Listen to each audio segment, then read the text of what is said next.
Then Must the Jew Be Merciful? A study of Jewish Duress Syndrome. How Jews are required to show Christian restraint and why anti-Semitism constructs it as impossible for them. Shakespeare's Merchant of Venice is still perceived by some audiences as anti-Semitic, yet today's scholars widely agree that the play supplies a critically minded dissection of the mechanisms of social exclusion, with Judaism standing as the play's eminent, though not its only, example. By identifying a template for Jewish ethical action in the play, the presentation will propose a concept of JDS, Jewish Duress Syndrome, to show the paradox in which the Jews have been expected to display moral probity under circumstances that render moral reasoning impossible. Eric Heinze is Professor of Law and Humanities at Queen Mary University of London, where he directs the Centre for Law, Democracy and Society. His next book, to be published by the MIT Press, will be Coming Clean: The Rise of Critical Theory and the Future of the Left. He currently serves as general editor for major collections, including the Oxford Handbook of Hate Speech, Oxford University Press, 2025, and the Criminalisation of Hate Speech, Springer, 2024. His recent writings on anti-Semitism and Israel-Palestine include A Tool to Advance Imperial Interests, Leftist Self-Scrutiny and Israeli Wrongdoing, in Responses to the 7th of October, Law and Society, Routledge, 2024, and But Israel Claims to Be a Democracy, Hypocrisy, Double Standards and False Equivalences, in Responses to the 7th of October, Universities, Routledge, 2024. Our speaker today is Professor Eric Heinze. Eric is Professor of Law and Humanities at Queen Mary and Westfield College, University of London.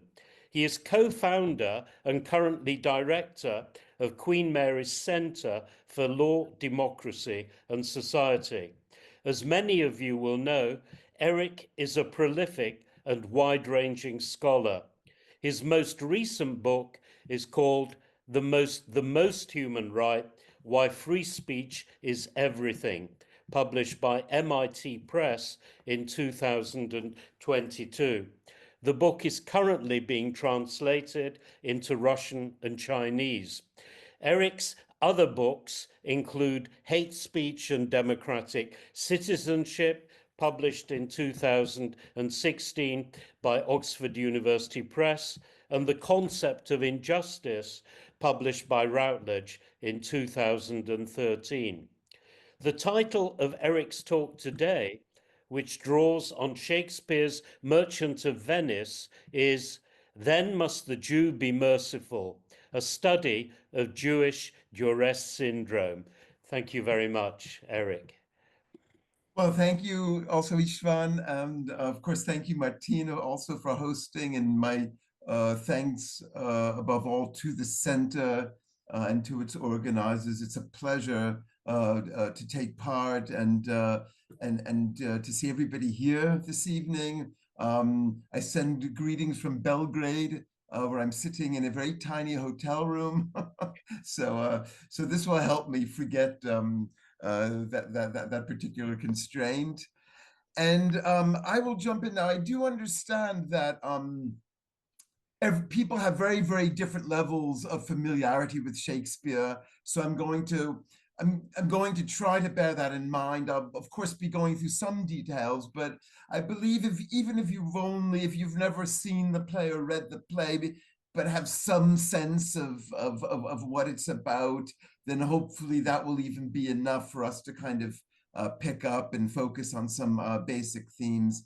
What I'm going to do is I'm just going to activate my screen share. There we go, just to get some PowerPoint. Okay, does everybody see my screen share now? Yeah. All right then. Okay, I do apologize for that. I don't quite know what happened. All right then. Okay, so then if you look at the image on my starter screen there, This is from a kind of a Renaissance era engraving of a Jew, pretty much of the European late medieval imagination. You'll notice it's dated from around the mid-16th century by an author who, by the way, would normally be recognized today as having been a kind of a humanist, someone who advanced learning in Europe in the late Middle Ages or early Renaissance. And a number of interesting elements here, which would have formed very much part of a kind of imagination of Jews. It's important to keep in mind that centuries before Shakespeare's time, Jews had actually been expelled from Britain by law.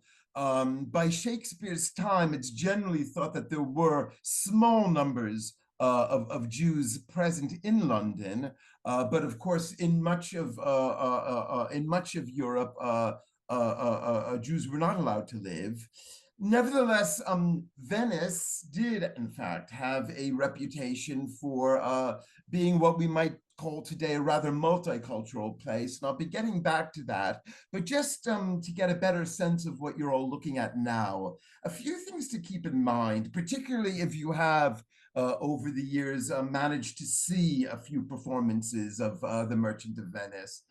On your left, the first salient point to observe is that we see the figure of a Jew who appears as what at the time would have been seen essentially as a Turk, an Orientalizing image of the Jew. Very different from many performances that started, I guess, in the late 19th, early 20th century, which tended to use what was in Western Europe, the more familiar kind of Ashkenazi image. And particularly sort of, I guess, around the 1960s, 1970s, this almost became standard as a way of performing Shylock as a kind of Ashkenazi Eastern European type, often with a heavy Eastern European accent, when in fact in Shakespeare's play, there's no suggestion whatsoever that the Jewish moneylender Shylock is anything but born and bred in Venice. And there's no reason to think that he would, on Shakespeare's stage, have spoken with any kind of accent. Shylock has some distinctive linguistic mannerisms, but that's not quite the same. You'll notice also that I'm sorry. So just to pick up on that point again, so this is an Orientalizing image, common to what in Shakespeare's day ordinarily would have been called a Turk, right? It's an Ottoman type. And Turk was also a kind of insult, just in the way the Jew is an insult. Now, one reason this is very important is because one of the characters in The Merchant of Venice, if you know the story or remember the story a little bit, one of the main plots is the attempt of the main female character, Portia, to get a husband. And so she's involved in this elaborate scheme whereby her father, who is dead, in a will decreed that Portia should marry only a suitor who had come to where she lives and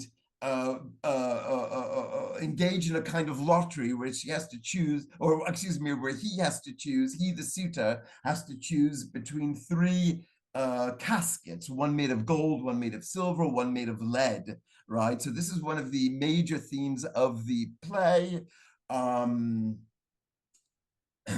And one of these suitors is the Prince of Morocco, right? So in fact, the play in Shakespeare's time would likely have been conceived. We don't know exactly how this play looked on stage, but it's very plausible to imagine that in terms of garb and presentation, you would have in fact had two Oriental or Ottoman types, the Prince of Morocco and the Jew. And of course, that's very important because both of these are very much presented, indeed constructed as outsiders to the Venetian community. And so there's much more of a kind of a parallel story going on between the Jew and the Moroccan than we normally see today in performances of the play. Now, what is the Jew in this image doing? Well, not hard to guess. Poisoning a well. This is seen above all in this image of a kind of conjured up devil or satanic figure, right in the middle of the well. What the figure is holding is hard to determine. It could be poison. It could be a bag of money. Indeed, the image of money bags is recurrent in The Merchant of Venice. Either interpretation would be plausible because the idea of poisoning a well would in part have been explained as greed, as an attempt to drive out other people and seize possessions of property. And finally, you see to the right a crucifix, but of course not with what we would ordinarily expect in the Middle Ages, which would be the full, right, an adult Christ, right? But rather we see a child being crucified, again, confirming that by the Renaissance, the notion of Jews as engaging in ritual sacrifice of children was already well implanted in much of the European imagination. Right? Oh, there we go. Okay, it was just gone to sleep. All right, a bit more background. So as I was saying, Venice in the European imagination during Shakespeare's lifetime, indeed already before Shakespeare's time, right? Venice was renowned for being dominant in the Mediterranean as a trading power. It was also known for its distinctively republican form of government. So between its wealth and its comparatively non-monarchical structure, it was renowned for great individual liberty, freedom, indeed for a kind of decadence, which particularly an emerging Protestant Europe increasingly associated with a kind of decadent Catholic Italy, which is a theme not only in The Merchant of Venice, by the way, it comes up in several Shakespeare plays. But of course, Shakespeare, as he does in so many of these plays, where he places the action outside of Britain or in a very remote historical time, is of course always commenting on what's going on in Britain. I don't think there's ever been any mystery about that. And so in a sense, you could say that The Merchant of Venice is commenting on London sort of gradually becoming a kind of Venice, because London too is increasingly global, you might say, in trade, as Venice already had long been. And in that sense, because of London as a kind of a center of trade, it becomes multicultural. You have people coming and going from all sorts of far-flung places. Again, this is a common theme in Shakespeare. It's not distinctive of The Merchant of Venice. And so indeed, multiculturalism is a theme that comes up in many Shakespearean plays, even if we imagine it as a distinctively a modern notion. And of course, Venice, perhaps above all, represents the emergence of high stakes trade. This is absolutely crucial to the action of the play, as I'll be explaining. The central character, the Merchant of Venice, Antonio, a Christian, has all of his wealth tied up, as we might say today. I mean, in Shakespeare, wealth can take many forms, but in The Merchant of Venice, the city of Venice is by far the representative of modern forms of wealth creation and accumulation. And in that respect, the eponymous Merchant of Venice, Antonio, comes closest to what we today would recognize as the possessor of distinctively modern forms of wealth. Much is made in the play of the character Shylock, the moneylender, engaged in the practice of money lending for profit, and which at the time that Shakespeare is writing, and even before, is quite ambiguous, right? As many of you know, Christian scripture forbade money lending. This was not even unique to Christianity. As far back as Aristotle, we see, right, Aristotle, who was writing in a very in what had been a very prosperous Athens, also a kind of commercial center. Wherever we see that, this happening, kind of the emergence of market economies in antiquity or in the Middle Ages, that tends to create enormous social transformation, and the concern about money no longer being a means to an end, as it would be in kind of earlier economies, but the accumulation of money as becoming an end in itself always creates anxiety, right? For Aristotle, the great anxiety, or for Greeks generally, indeed, or Athenians generally of this period, of the classical period, the anxiety is of one person simply becoming too powerful through money. This was a great anxiety in democratic Athens, and it's an anxiety throughout the Christian Middle Ages, particularly because in the Middle Ages there are increasing pockets of wealth creation, and in Christianity as well, this anxiety, this pre-Christian anxiety, which is carried over into a concern about kind of money becoming an end in itself, kind of reproducing by itself, and literally the notion of money reproducing by itself is one of Shakespeare's central images, becomes a great anxiety. But of course, so Christianity officially proclaims money lending at interest as a sin, right? As contrary to Christian civilization, and yet it's happening in all of the major trading centers in Europe. Again, once trade is established, it becomes impossible to stay competitive without borrowing, just as it is today, right? Anybody in business needs to be able to borrow.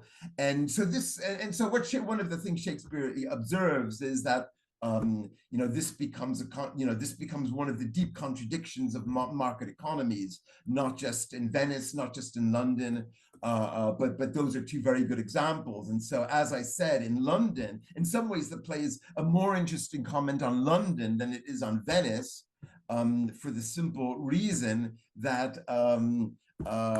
again, London had too few Jews to meet the borrowing needs of the commercial population. Overwhelmingly, in Shakespeare's time, it's Christians themselves who are money lending. And unsurprisingly, you start to get, throughout much of Europe, Jean Calvin is an interesting example, you start to get revisions of Christian doctrine, right, where all of a sudden, well, it's okay by Christian doctrine as long as the terms are not extortionate, right? But it's still very much in flux, and Shakespeare, above all, is observing in the play an ambiguity which is often nothing less than arrant hypocrisy, arrant contradiction. And one of the problems, of course, is that the very difference between interest and usury, in other words, right, interest, which may or may not be extortionate, and usury, which at least certainly for us today means extortionate or unfair. It's not. This is not yet a fixed distinction in Shakespeare's time. One of the interesting things about The Merchant of Venice is that it's easy to project onto Shylock, the Jew, the role of an extortionate usurer, but in fact, there is no mention in the play ever, not even the slightest hint, that his terms were ever unfair. Although his as we'll see, his other characters in the play certainly make much, certainly don't hide their hostility toward him, and they would certainly have mentioned this if Shakespeare wanted this to be an attribute. But in fact, there's no mention that Shylock ever charges unfair rates. Oh, and incidentally, there's no evidence of Shylock being a Jewish name. The only evidence of the name, right, is a rather obscure Christian one of an individual who would have lived about a century before Shakespeare. That's the only known occurrence of the name as an English Christian name. I think Shakespeare picks up on it in part because it would have meant something like fair-haired, curiously enough. Lock meaning hair, right? And shy, connoting in a kind of late Middle English a fair color, a fair hue. And the idea of fair, and therefore giving Shylock an attribute precisely contrary to the way in which Portia, the Christian woman, whom we'll see more of in a moment, is described as fair-haired. And constantly, in fact, Shylock is being presented as a kind of mirror held up to this Christian society. And then, of course, as to anti-Semitism, well, again, I guess I've already said a few things about it, just in showing you that image. Again, in Shakespeare's time, and I think what that image confirms, is that in much of Europe, the only conception of a Jew was a fantastical one, right? One through legend and lore, inevitably negative. In Venice, there was a Jewish population, but in much of Britain and Europe, either there was not one or not one of great note, of great size, that would have had much, if any, influence, certainly in Shakespeare's Britain. Like most of Shakespeare's plays, Shakespeare's plays are usually teeming with characters. All of them always give us a different window onto whatever the play is. For The Merchant of Venice, I won't discuss all of them. In fact, I won't discuss any of them with anything like the attention that they deserve. But just to show a few that I will try to make time to discuss. First, as I mentioned, Antonio, the eponymous merchant of Venice. Again, I think the archetype of the accumulator of wealth in the modern sense. In the entire Shakespearean corpus, I don't think there's any other character who comes close to Antonio as representing what it is today in our world, in the modern post-medieval world, to acquire, to accumulate, and to buy and sell goods as a means toward wealth accumulation in the way that Antonio does. Maybe a possible comparator would be someone like Timon in Timon of Athens, but of course he loses all of his wealth, whereas Antonio, although at risk of losing it, ends up at the end of the play even richer than he was when the play started. Arguably, Antonio, by the end of the play, is, in the modern sense, the wealthiest character in the entire Shakespearean corpus. I would certainly defend that view. Antonio's close friend in the play is Bassanio, who is presented as well-born, kind of aristocratic type, although again, we have to remember that Venice is not governed by any established aristocracy. Again, it is a republic. But what's notable about Bassanio, again, as a member of this high-stakes proto-capitalist world, is whereas Antonio has loads of wealth, which is just kind of all tied up. He doesn't have any of it immediately at hand. Bassanio is deeply in debt. Right, so Antonio and Bassanio represent these kinds of extremes that the emerging modern capitalist economies are engendering. And so Bassanio at the beginning of the play needs money. Why does he need? Well, he needs money to pay off debts in order simply to sustain the lifestyle that's necessary for the well-born classes of Venetian society. And so he suddenly gets wind about this scheme in which Portia is caught up, which I briefly summarized earlier. Again, Portia has just inherited from a newly dead father a fantastic estate. Unlike Antonio, Portia and Antonio probably compete for the wealthiest character in the modern sense in the entire Shakespearean corpus. But unlike Antonio, Portia has all of her money to hand. She simply inherited it. There's no mention of her, you might say, investing it in the way Antonio is doing. So Portia has, so whereas Antonio's wealth is indisposed, Portia owns an enormous amount of disposable wealth. And so Bassanio has gotten wind of Portia's curious marital arrangement. Again, her father newly dead, this enormous estate, has come up with this curious will whereby she shall marry only a suitor who plays this game and guesses which of the three chests holds her image. And incidentally, we have to recall here that Portia does not live in Venice. She lives in a mythical place called Belmont, which we assume to be not terribly far, and that she is an Italian speaker. In other words, she's willing and able to become part of the Venetian elite, but she is not, right? As the play begins, she is in this kind of backwater called Belmont. And so what we see is that Portia and Bassanio can enter into an interesting arrangement. Bassanio needs money, she needs status. She needs to become part of the Venetian elite, and he needs her money. And I know this might come as a disappointment to those who kind of, on the surface, see a kind of love affair between Bassanio and Portia. And there's some evidence to suggest that Bassanio, in addition to pursuing Portia's wealth, has a sexual attraction to Portia. But the closer you look at the actual language, the less you can find any evidence of that Bassanio loves Portia. Portia does speak words of love toward Bassanio. Bassanio actually speaks abstractions about love, which is a rather different thing. Then moving on, of course, Shylock, the Jewish moneylender, the Prince of Morocco, I will say a word or two about, again, just because this is an important parallel. The Prince of Morocco, I think, is an outstanding kind of embryonic sketch of Othello.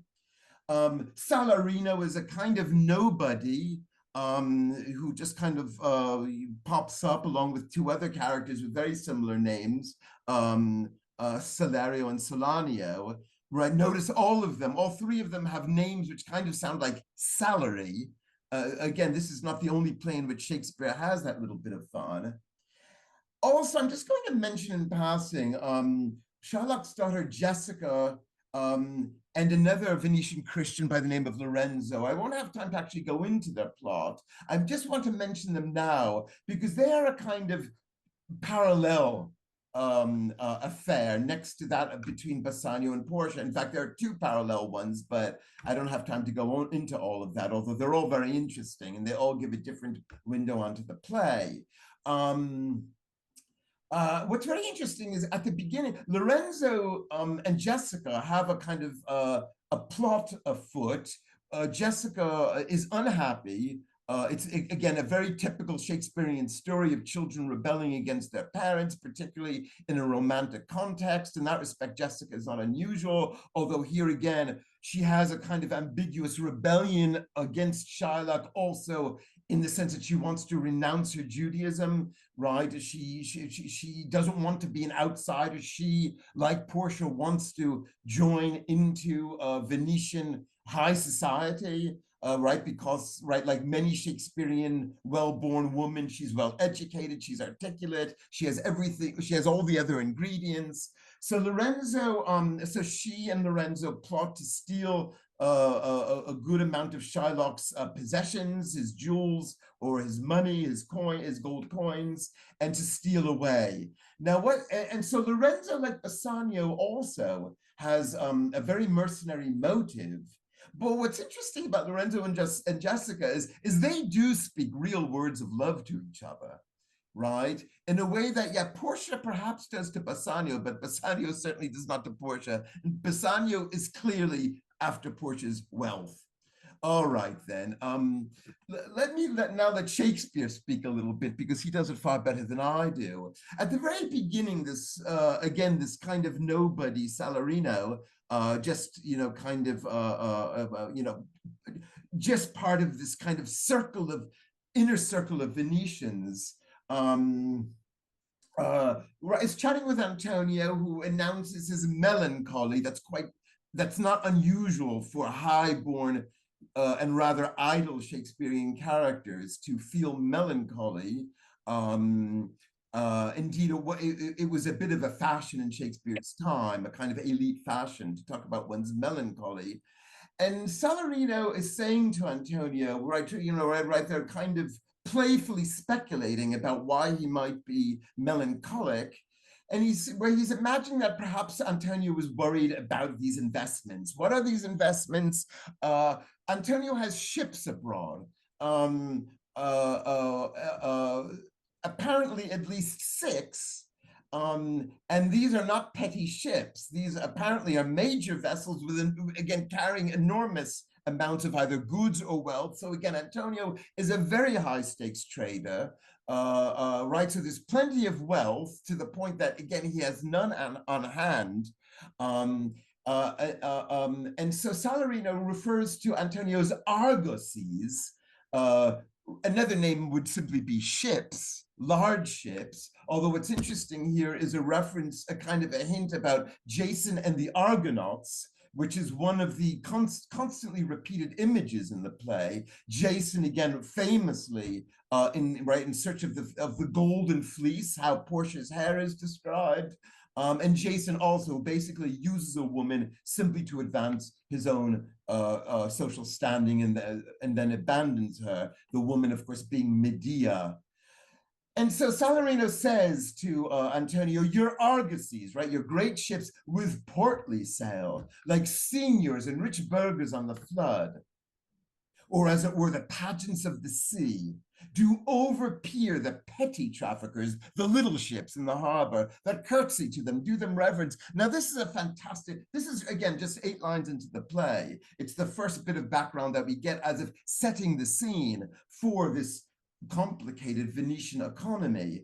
And what we see here is that the image, right, the old aristocratic or monarchical image of subjects bowing to a king or to a queen, to a monarch, have been entirely replaced by marketplace signifiers of status, right? And so instead it's his argosies, these big ships carrying goods. These are commercial vessels, and then lots of little vessels, right, in the harbor around the ships, kind of, and essentially because the big ship causes great waves, that causes the little ships to do curtsies and bows, right? And so it's these purely these signifiers of or of embryonically capitalist wealth are literally enacting the new class structure dictated entirely by wealth. And so I like that passage because it so imaginatively sets the scene of Venice as the modern economy. And then a bit later, still in Act 1, Scene 1, Bassanio, right, who needs money. Again, he's in great debt. And he can't just kind of show up on Portia's doorsteps in rags, right? He needs to have a train, he needs to have servants, he needs to impress her, right? And to arrive as someone of status, right? And so Bassanio says, "'Tis not unknown to you, Antonio, how much I have disabled mine estate." Right? Antonio says, "Do but say to me what I should do." And incidentally, there have been there have been volumes written about a homosexual attraction between Antonio and Bassanio, and particularly rather one way, going from Antonio to Bassanio, which might, of course, explain Antonio's melancholy. Um, Almost as if, Bassanio is going to use Antonio as he needs, and then kind of ask Antonio to help him to use Portia as he needs, and so on. Again, not all very Christian. And one reason I'm kind of pointing this all out is because I think there's a great misperception, which I read even in the hands of great Shakespearean scholars. I think there's a great misperception in this play, which you constantly hear, which is that Shylock, by the end is somehow being forced to kind of conform to Christian morality, that he's being pulled up from a kind of a paltry, inferior and disgraced Jewish theology or identity into a kind of elevated Christian one. I think Shakespeare makes so clear that this is not what's happening almost on every page. And I don't know why scholars continue to insist that this is what's happening. It's true, there is a formal conversion, a forced conversion of Shylock later on. But the idea that represents a kind of elevated transition is purely our projection. And I think that's some fun that Shakespeare is having, is expecting us to project onto it an elevation, although we see actually on pretty much every page the Christian Venetian elite doing anything but. And Antonio, right, who for whatever reason feels strongly toward Bassanio, says, just tell me what you want. And then Bassanio, and this is where we first hear about Portia, by the way, right? In Belmont, these are the first lines. In Belmont is a lady richly left, right? So Portia is introduced in a conversation about his indebtedness. Of course, as you can see, I've edited out 90% of it just to kind of keep the story rolling. But he's not there to announce that he's in love. He's there to announce that he has money problems and he needs a way out of them, and he needs Antonio's help. And so, so he arrived, in Belmont is a lady richly left. She is fair. And here fair, there's a whole kind of, well, for lack of a better term, a whole semiotics of just like the word richly, of fair in the play. Of course, here on the surface, fair would mean, attractive, beautiful, well-tempered. But of course, fair is also used in the Merchant of Venice to specifically denote skin color. And again, when we get to the Prince of Morocco, we'll see how this opposition between the white Christian and the non-white outsider is something that Shakespeare actually makes much of in this play, and as we know, not only in this play, right? Of course, other examples would be Othello or Titus Andronicus. Nor is the wide world ignorant of her worth. Again, a lovely ambiguity, right? We're supposed to believe, of course, her virtue, but of course, that's not what Bassanio says. He says her worth. Right? Her sunny locks, again, locks as opposed to shy locks, her sunny locks hang on her temples like a golden fleece. Again, the reference to Jason, right, who will exploit Medea in order to advance themselves, and many Jasons come in quest of her. And then in the next scene, Portia is introduced. In Act 1, Scene 2, with her confidant, Nerissa, who says to her, right, and so Portia also is introduced as melancholic, just like Antonio, again, this kind of idle wealth, which Shakespeare was already observing in his own time. Oh,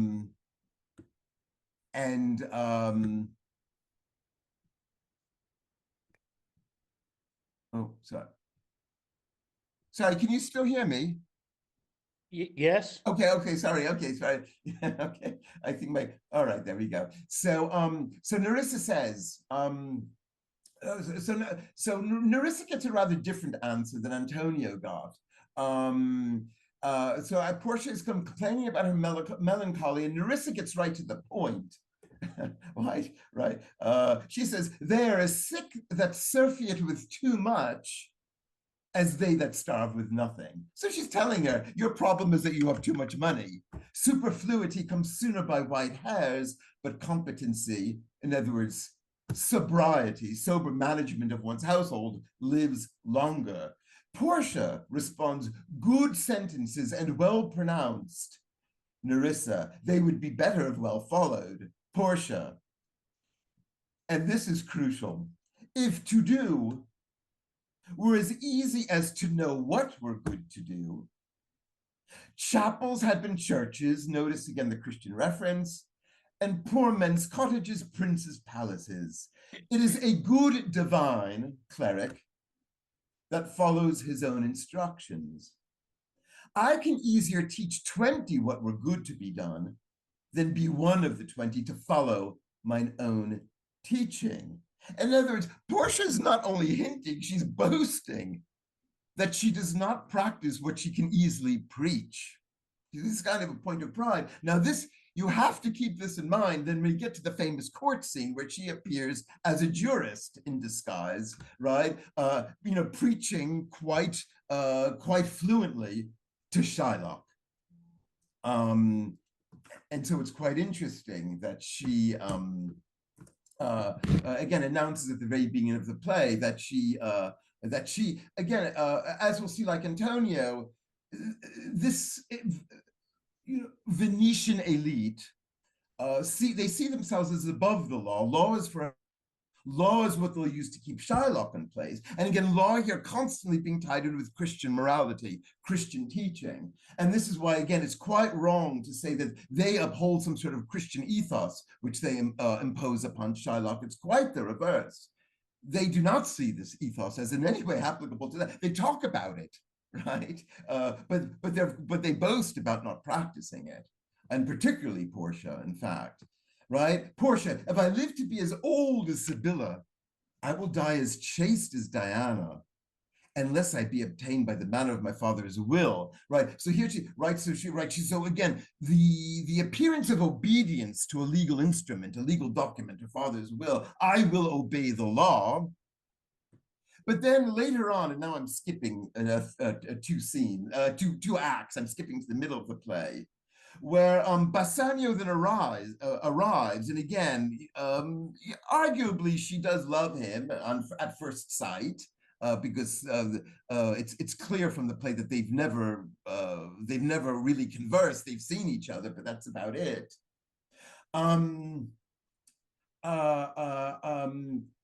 And she says, at some point she says to Bassanio, and this is after two suitors I've already lost, I could teach you how to choose right, but I am then forsworn, perjured.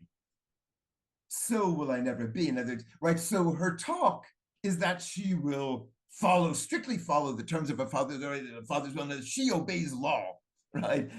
She obeys law, and that's kind of how she's being set up to be presented in the famous trial scene, right? In fact, something very, very different is going on, right? And this is something that was only kind of noticed, I don't know, about maybe 70, 80 years ago by one famous Shakespearean scholar, Wilson Knight, right? Who noticed that, well, unlike the other suitors, now when Bassanio arrives, Portia gets a chorus to come and make some music and do some song, right? As if, and then you may, I mean, some of you may remember this famous song, "Tell me where is fancy bred, be it in the heart or in the head, how begot, how nourished, all of which rhymes with lead."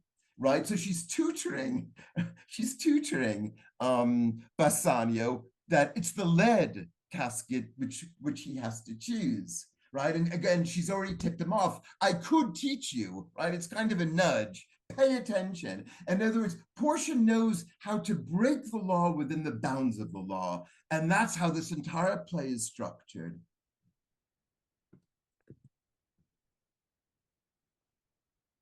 I'll get back to that point in a moment. Incidentally, I can see I'm going on a bit longer than I had planned to, but I'm going to try not to make it too much longer, just a few more points.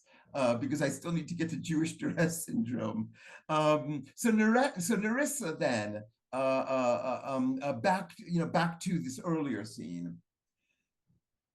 What warmth is there in your affection towards any of these princely suitors that have already come? And then they decide to play a little game, and it's not the only place in Shakespeare where this happens, by the way. I pray thee overname them. In other words, why don't you just name them? And then I'll tell you what I think of them, right? I will describe them, and according to my description, guess my affection. And then Nerissa goes and describes each one in terms of where they come from. One of them from Naples, one of them from England, one of them from France, two of them from different German states, right? Now, what modern viewers tend to miss, right, is that at this time, the sense of these as having distinct ethnicities, as having distinct customs and cultures, would have been rather stronger than it might. Nowadays, we can more easily just talk about Europeans. What happens as they play this game is that every time Nerissa mentions one of the suitors, always in conjunction of where they come from, Portia always responds with an ethnic stereotype, right? And this comes to a head, right? It's a gradual accretion of stereotyping. In other words, the need to clearly exclude the non-Venetians. So what we see here, again, in this kind of proto-capitalist world where aristocracy and monarchy are diminishing or indeed are crumbling, and instead money is starting to dictate everything. And so what we have in this play is, in a sense, the Venetian Christians have to scramble for status, right? And so they, within their own ranks, they vastly come together, they vastly close and tighten their ranks, right? And what we see Portia doing here is, in order to do that, there has to be a very clear and conscious exclusion, right, of all of these people, these foreigners who are flooding Venice. Now, this comes to a head toward the end of that scene. A servant comes and says, the four strangers, right, these suitors, seek for you, madam, to take their leave.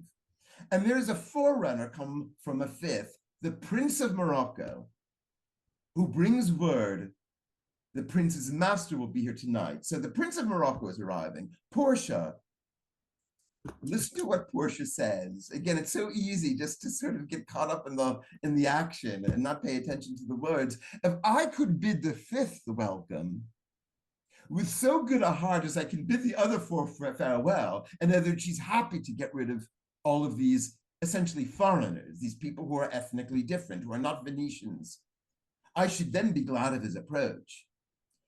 If he have the condition of a saint and the complexion of a devil, I had rather he should shrive me. In other words, she's playfully imagining that he's a kind of a priest and doing confession, than wive me, right? And in other words, what she's saying is, I only care about the outside. He could have the character of a saint. What matters here is he has the complexion of a devil. And incidentally, the devil in Elizabethan drama would have been presented as black, not as red, right? In our kind of cartoon images nowadays, the devil is red, but Shakespeare's audience would have understood the complexion of the devil to be black, right? Portia, and incidentally, and arguably more than anyone in Othello, Portia is the most explicit about her racism, right? This great symbol of Lady Justice, who, as we've seen, she pretends to obey the law when actually contriving to surpass it. And here, again, far from being a kind of, she understands what it is to have the condition of a saint, right? But far from being a kind of a humanist, she actually is very intent upon excluding a portion of humanity. And indeed, Morocco kind of picks up on this. His very first words are, mislike me. In other words, don't dislike me. Mislike me not from my complexion. He uses the same word, from my skin color. Bring me the fairest creature northward born, where Phoebus fire scarce thaws the icicles. Let us make incision of your love for your love, to prove whose blood is reddest, his or mine. And he has to plead that he's a human being like any other, which is exactly what Shylock will have to do in the famous I am a Jew, have not a Jew I speech. And this is common in Shakespeare. A character, and elsewhere in this play, a character who needs to prove his or her equal humanity, right, will refer to literally parts of the body. And am I not a human being put together like a human being just as you are, right? And so a lovely parallelism. Anyway, Morocco doesn't get any of the kind of tutoring that Bassanio gets. He chooses incorrectly. When Portia says, and he leaves, he takes leave of her. When Portia then says, a gentle riddance, again, part of the vocabulary of the Merchant of Venice is to always be blending gentle with gentile. In other words, what she's saying here is right. So she's playing with the fact that this is a Christian exclusion, right? Or rather, you might say a very unchristian one. And let all of his complexion choose me so. 3 times Shakespeare makes the point. A scene later, right? Antonio again, he wants to help Bassanio, but his money is all tied up. He doesn't have it at hand. It's not disposable. So he says to Bassanio, right, go into Venice, see what my credit can do. And so they come to visit Shylock, right, together. Signor Antonio, many a time and oft in the Rialto, right, Rialto in Venice, that was the place where a lot of this business tended to converge. You have rated me about my monies and my usances. Again, this very ambiguous notion of usance and interest, and Shakespeare kind of uses both ambiguously. Still have I borne it with a patient shrug, for sufferance is the badge of all our tribe. You call me misbeliever, right? So in other words, in this place of business where reputation is everything, this is what's important, right? And again, Shakespeare's audience would have understood this. When you mention the Rialto, you're talking about a place where your reputation is everything. It's the worst place to be disgraced if you need to be part of the local economy. And so in this very public place, which is crucial for doing business, Antonio in the past has openly insulted Shylock, indeed calling him a misbeliever, which to us doesn't sound like much of an insult, but again, like a blasphemer, a heretic, call it what you will. These are very laden, these are very heavy insults in the Middle Ages and still in Shakespeare's time. To call someone this publicly in Shakespeare's time is not nothing, right? It's scandalous, and it's meant to undermine Shylock's reputation. You call me cutthroat dog, right? This kind of animalizing, which again, throughout Shakespeare, when a human is compared to an animal, right? That's always a very laden kind of speech. You spit upon my Jewish gabardine, right? A gabardine, right? In this time would have been a kind of a sober clothing, in fact, associated with Protestants, incidentally, and all for the use of that which is mine own. Well, now it appears you need my help. You that did void your room upon my beard, again, spitting. So twice a reference to spitting, right? So it's clear what's happening, right? And you foot me, you kick me, as you would spurn, kick a stranger cur, a dog, right? And Antonio doesn't deny these accusations. He's proud of this. I am as like to call thee so again, to spit on thee again, to spurn, kick thee there too, right? Shylock had already said, as Antonio was approaching, that Antonio lends out money gratis and therefore brings down the rate of usance or interest with us, moneylenders in Venice. Now, this is crucial. This is absolutely crucial. And again, I think scholars have really missed this, which I'm quite annoyed about. The point is this. I think you can make a modern analogy very, very simply. Imagine you're in a small British town, which is pretty much entirely white. And all of a sudden, right, some Afro-Caribbean or some Asian family comes and sets up a little shop. it would be very easy for the white inhabitants of the town simply to do a boycott, even just to whisper each other. They don't do it openly, right? Because certainly today in our own time, that can cause all sorts of problems. They can just whisper each other, just informally. They could decide we're not going to shop at that place, and pretty quickly that would put these people out of business. It would make them lose their livelihood, and arguably they might not easily have another livelihood. Now, this is how I would describe what actually is happening to Shylock. And again, I think this has been very much underappreciated, right? This socioeconomic world is constructed essentially to make it impossible for Shylock to live, and Antonio is the leader of the pack, right? And is very proud of it.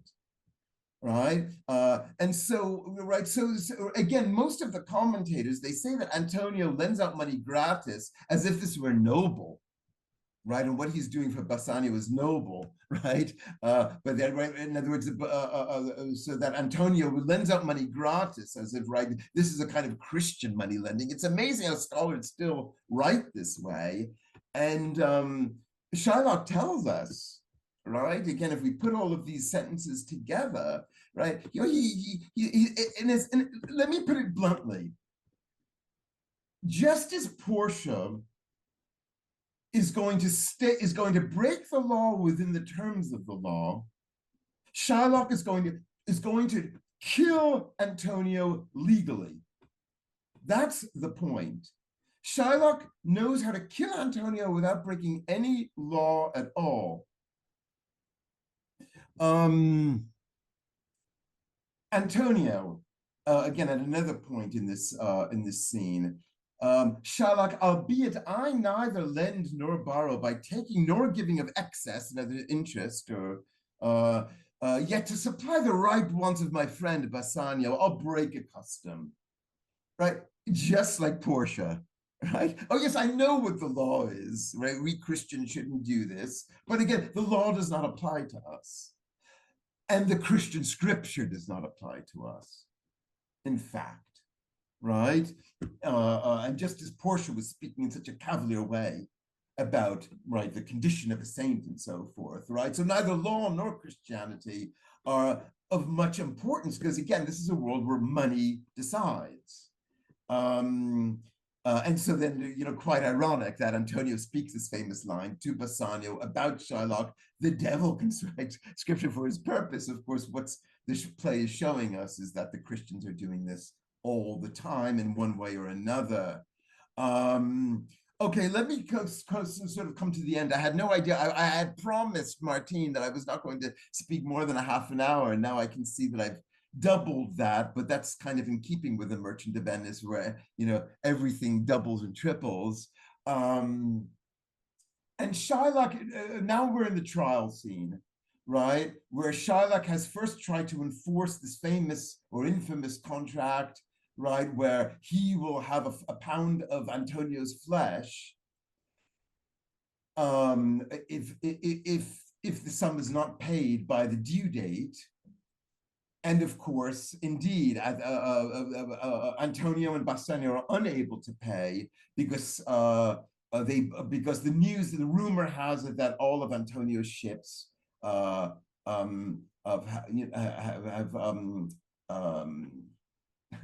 what's the word? Well, I mean, have essentially shipwrecked. Yeah, okay, that his argosies have shipwrecked, right? And so all of a sudden, it looks like Antonio might be destitute. They cannot pay. And again, no, people don't really talk about what Shylock's doing as just a kind of parody of what Antonio has been doing to him for years, right? In other words, you want to kill me within the bounds of the law.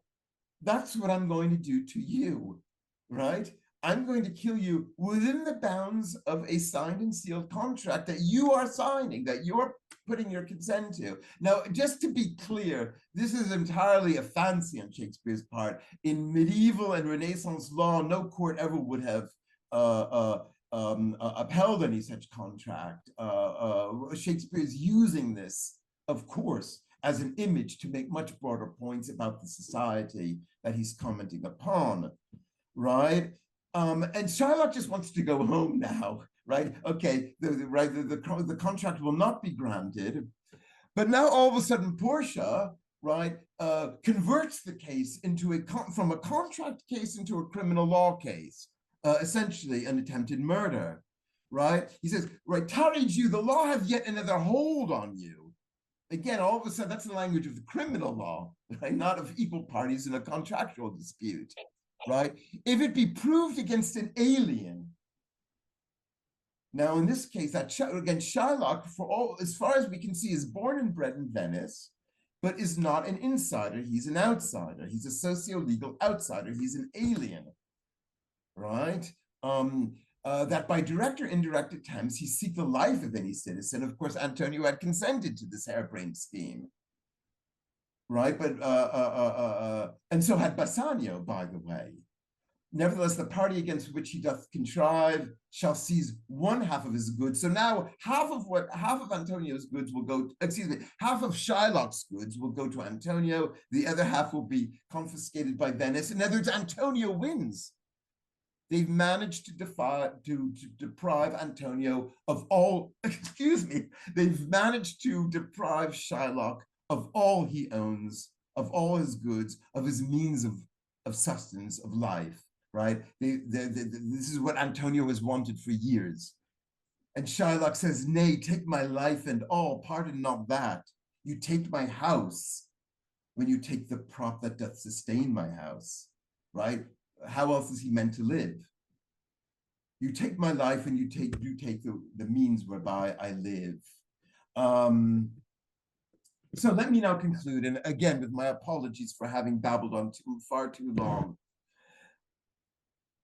To what degree can we say then that Shylock has acted out of duress, even if it seems to be in this kind of parodic way of this contract, again, this contract which is a mirror image of what it is to kill someone within the bounds of the law, right? Recall that when Shylock accuses Antonio of the insults, of the spitting, of the kicking, and Antonio boasts about it. He never denies it. He said he would do it again. It should be clear that Shylock could never do any of those things to Antonio, right? Shylock is an alien. He would be thrown in prison. Clearly, Shylock has faced a threat of harm, right? Antonio has been quite clear, right, that he wants to undermine, he wants to make it impossible for Shylock to live. Sorry that I keep mangling their names, right? That Antonio has made quite clear that he does not want Shylock to live. He wants to deprive Shylock of his means of existence. No voluntary involvement, right? Shylock, the defendant now, in what's suddenly become a criminal case, must not have voluntarily placed himself in a situation where he could be coerced. And clearly, Shylock never wanted any of this. He just wanted to get on with things. The immediacy, I think, is a big question, right? Strictly speaking, Shylock was not forced, just as Antonio was not forced to draw up this contract, or when the contract came due, Shylock was not forced to seek Antonio's life. But, and again, I'm not arguing, I'm only asking, to what degree, a bit like with battered wife syndrome, to what degree can we say that a kind of sense of duress has accumulated? And I'll leave you with a final question of proportionality. Is this proportionate?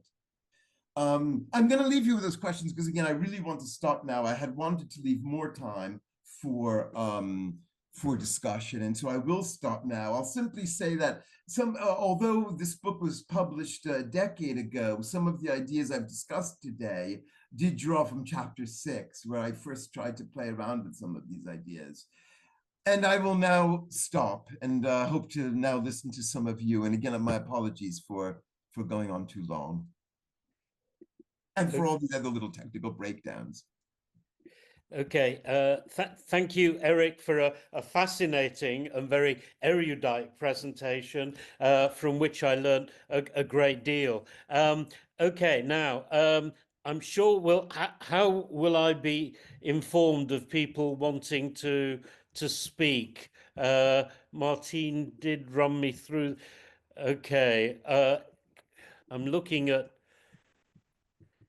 can't, okay, I don't know. Anyway, while I'm working out how to discover how people can someone send me a message? Perhaps that's the easiest way. Send me a message. Can I just answer some of the comments in the chat box? Right. There are some great comments in the chat box. In particular, the presence of the nature of the Jews in Venice. And Ephraim rightly says that there were Ashkenazim in Venice. They were not all Sephardim. It was actually a mixed community. But what I did want to point out would have been the kind of imagination of the in Shakespearean England, which would have been, again, and not only England, by the way, which would have been of that more Oriental time, simply again to contrast with some of the more modern stage performances.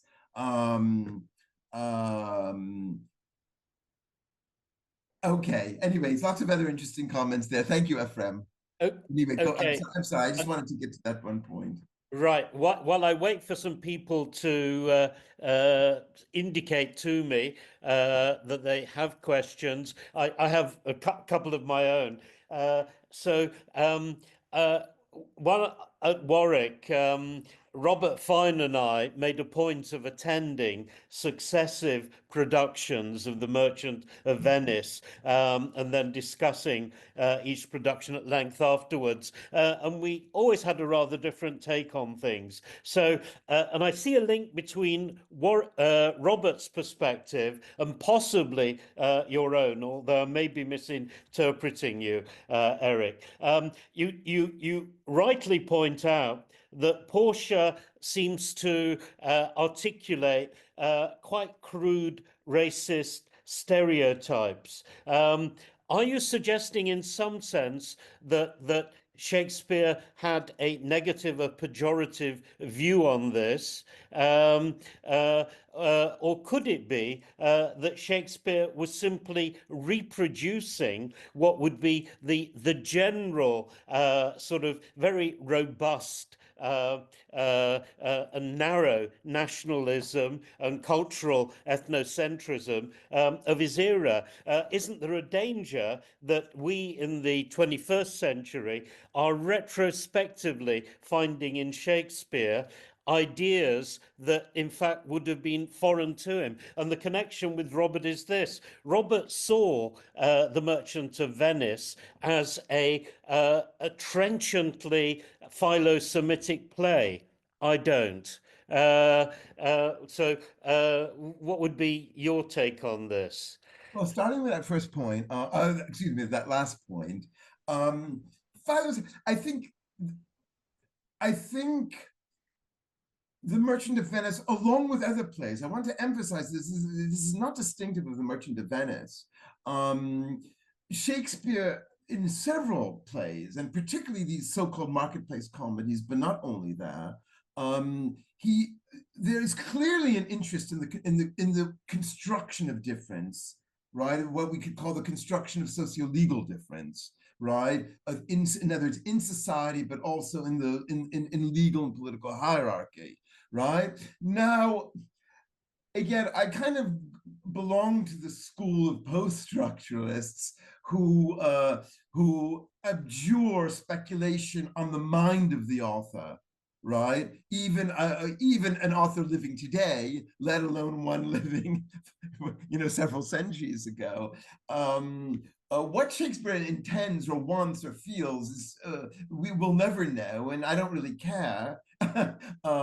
What I do think, what I'm interested in is in the evidence of the text, and what is clear, what he's approving or disapproving, we could certainly debate, but he is certainly inscribing this construction of socio-legal difference in a play rife with presentations of Christian hypocrisy, within the dominant class, again, both with respect to religion and with respect to law, with respect to the two fundamental sources of normative authority in their society, right?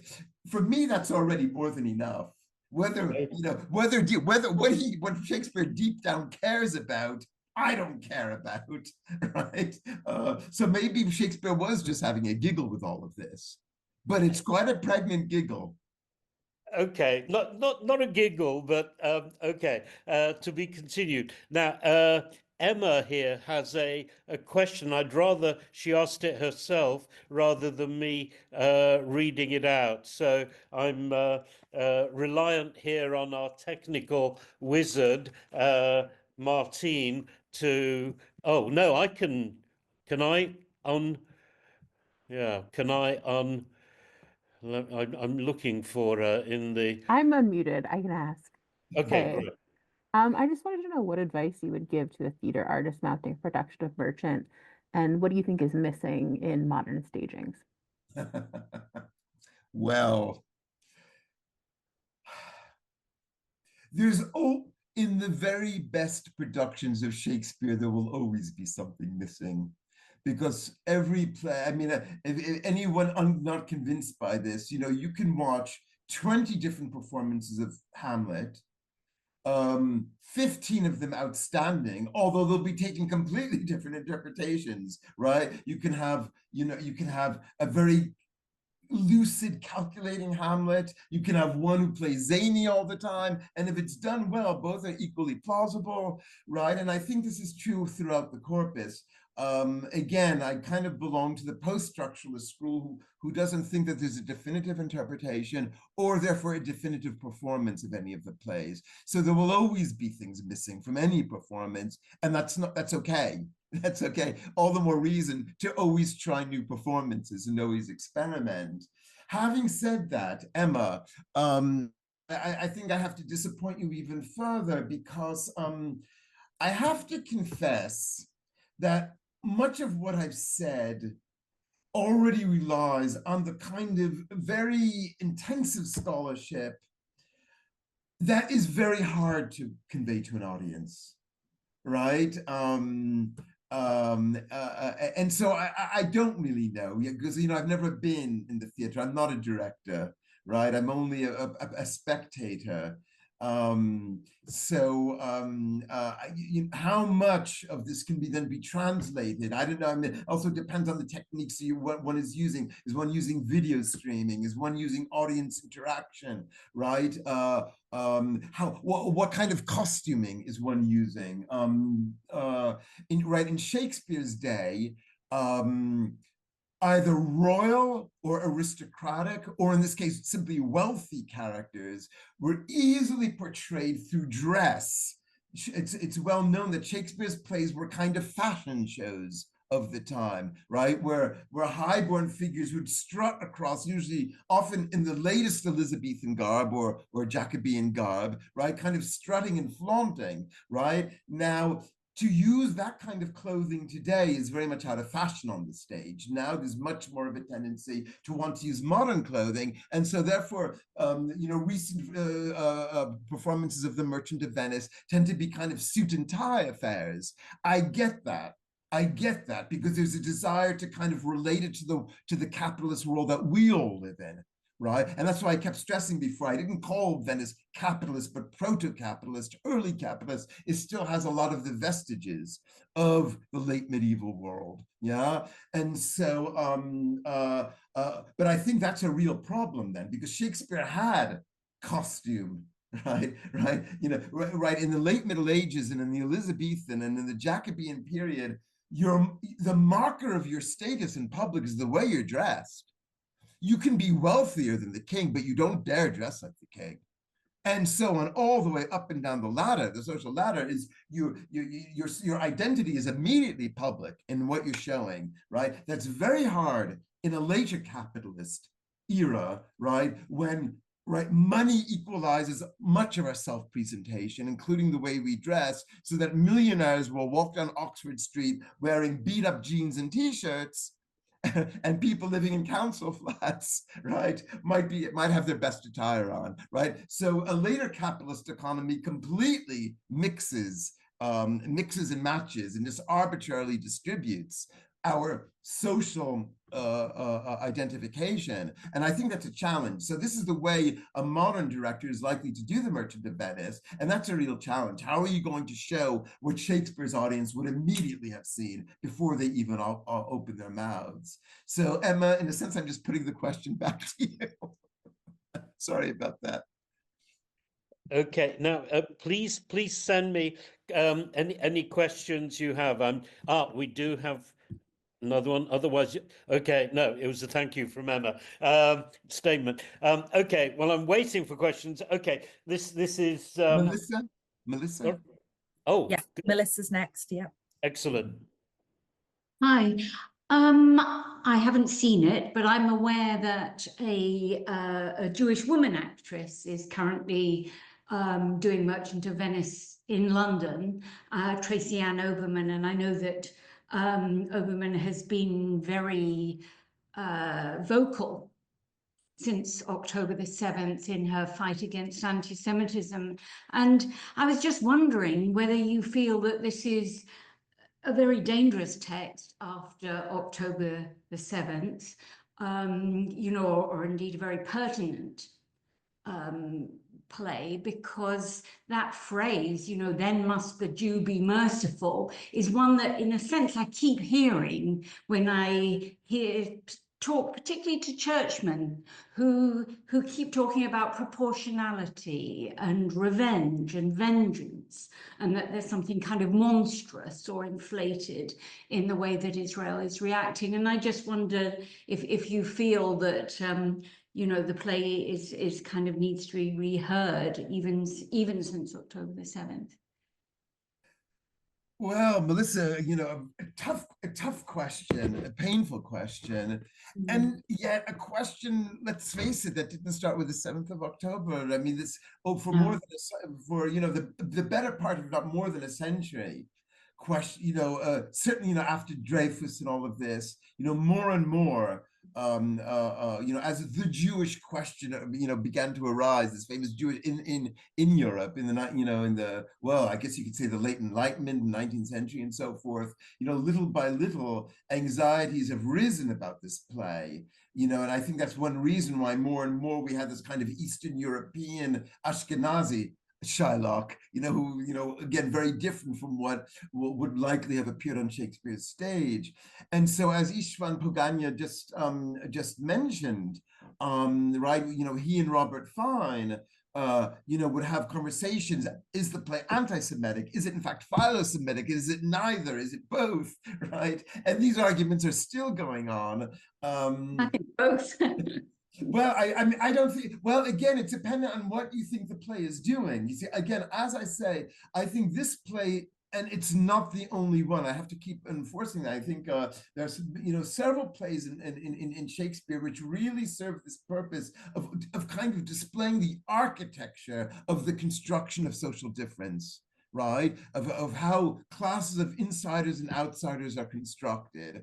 I mean, I would call for example, I would call the first cousin to this play easily the Comedy of Errors, right, where the same processes are happening. The problem is that the Comedy of Errors has always been seen as so farcical. It's never staged seriously. Right? It's always just a lot of howling and hooting, right? So that you can barely understand the lines. But in fact, it's almost like a sketch for the Merchant of Venice, the same way it's this kind of proto-capitalist marketplace world, right, where again where social status is at stake and needs to be reaffirmed, and so I think, you know, and again, I think we would expect nothing less from Shakespeare, that it's very unclear whether we should call this anti-Semitic, philo-Semitic, neither, both, something else, because again, Shakespeare doesn't deal with labels and simplistic categorizations. Shakespeare deals with intricacy, texture, ambiguity, complexity, and that's why he gives us a play which, you know, has been just seen as arrogantly anti-Semitic, grossly anti-Semitic, right? But on every page of this play, there's a message telling you, look beneath the surface. All that glistens is not gold, right? Right? And as or Bassanio, and yet it's still the world is deceived by appearances. Every page of this play is telling us, scratch beneath the surface. But some people won't.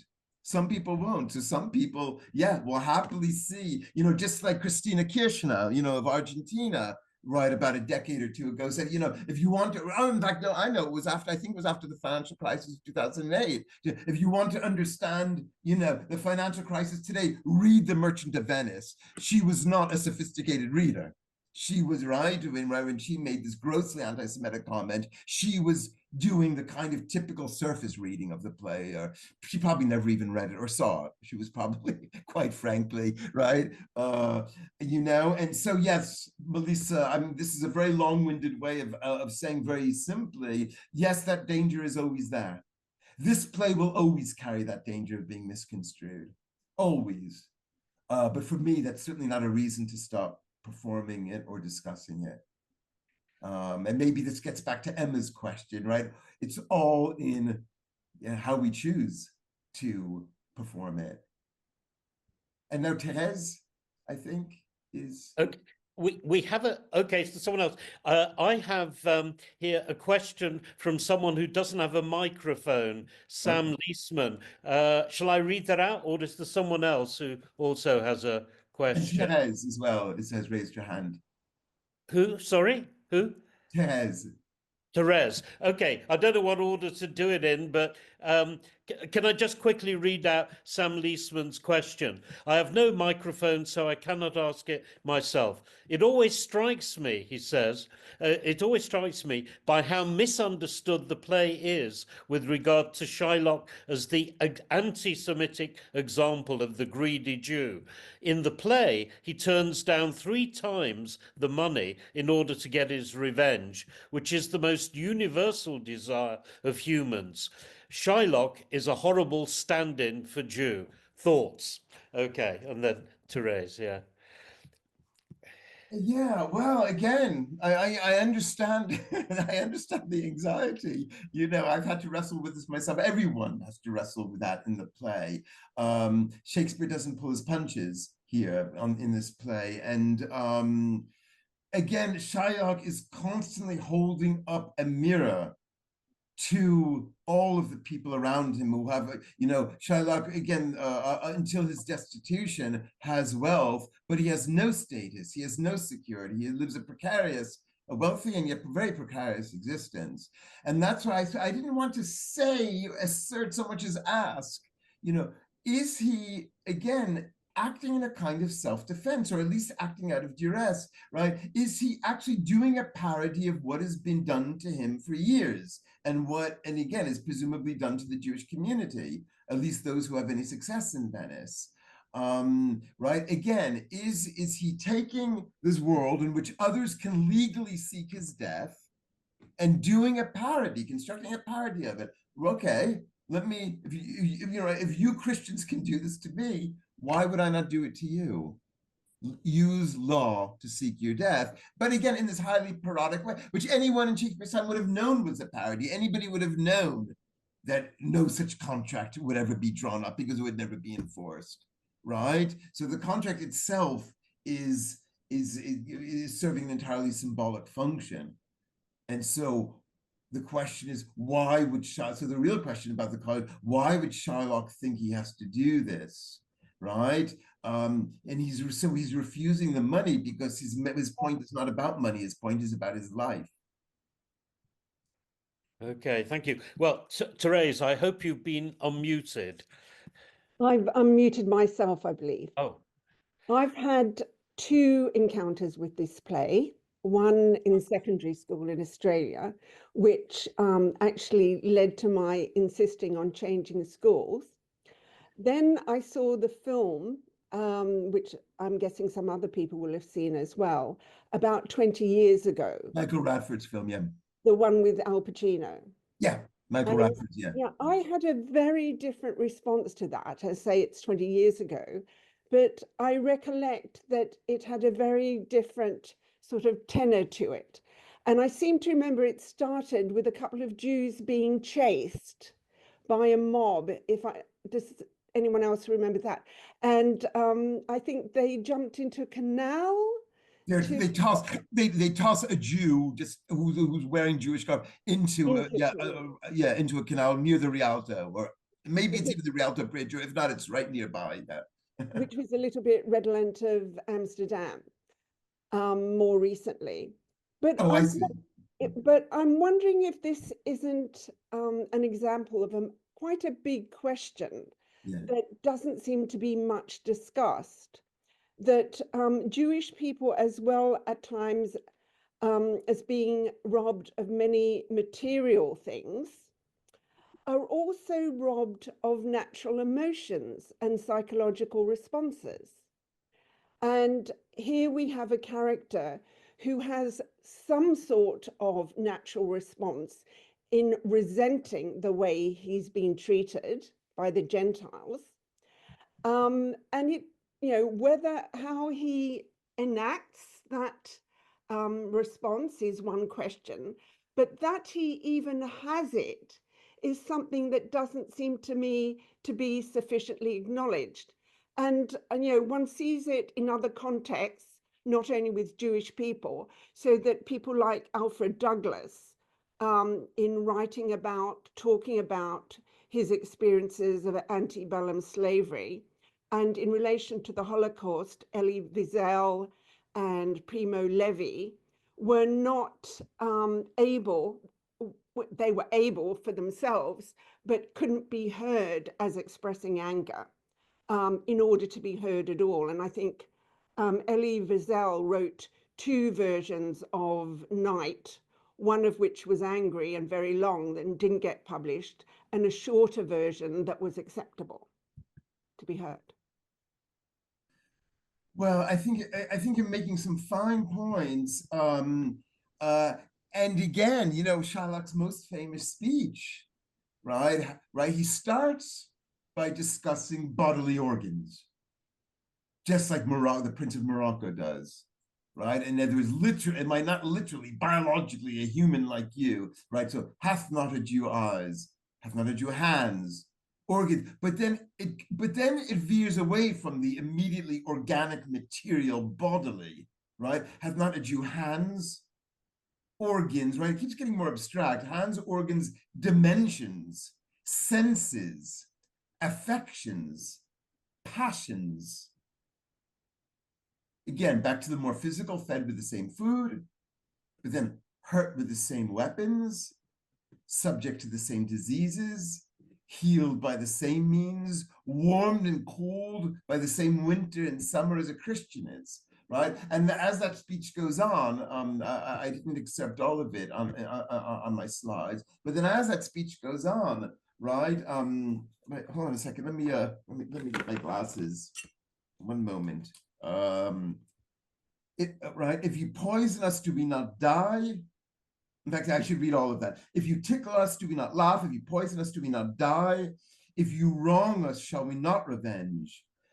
If we are like you in the rest, we will resemble you in that. If a Jew wrong a Christian, right? And again, as I said, imagine that Shylock had treated Antonio in the way that Antonio had been treating Shylock, apparently for a long time. What is his humility? Revenge. If a Christian wrong a Jew, what should his sufferance be? By Christian example. And again, this by Christian example, and this is certainly crucial, because once again, the example that the Christians set is of constantly breaching, or at least the highborn Christians, right, is of constantly breaching their own religious and their own secular tenets, right? And yet they're holding Shylock to them constantly. Indeed, Shakespeare often uses low comedy to comment on what the highborn characters are doing, and in this place just as much, right? The servant Launcelot, Shakespeare uses brilliantly, and also in this respect, and Launcelot is arrogantly breaking Christian precepts. Again, he plays with all of this. And so once again, mirroring what the Christians can do in a much more dissimulated way, the highborn Christians can do in a more dissimulated way. So yeah, again, all of this is a very long-winded way of saying, yeah, I agree. This robbing of humanity is, again, this is, I guess, what I mean by duress, being forced into a situation, right, where he doesn't have the freedom to react in a normal way, where he reacts in a you might say in a psychopathic way, in a sociopathic way. It's an alternative to turning the other cheek, as it were. Yeah, what Shylock is saying here, you Christians don't do this either. You tell us to do it, right? But if turning it, then, you know, if they were turning the other cheek, then why all of this stalking and harassment of Shylock to begin with? Right? All the evidence being that it was unprovoked. Because if it had been provoked, Antonio could have said so, and he doesn't. Again, Antonio boasts about all of this. Okay, fascinating. Fascinating. I was told at the beginning that we should not exceed 1.5 hours. We've slightly exceeded that. Can I ask Martin to send everyone a link so that they can make donations to the centre if they are in a position to do so? And on behalf of everyone who's had the privilege of listening to Eric this evening, I'd like to thank him for presenting such a fresh and fascinating perspective on a play that at least I thought I knew reasonably well before. So thank you very much indeed. Thank you. And again, thank you to all of you. It's been a pleasure. And once again, to Istvan, to Martin, and to the Center.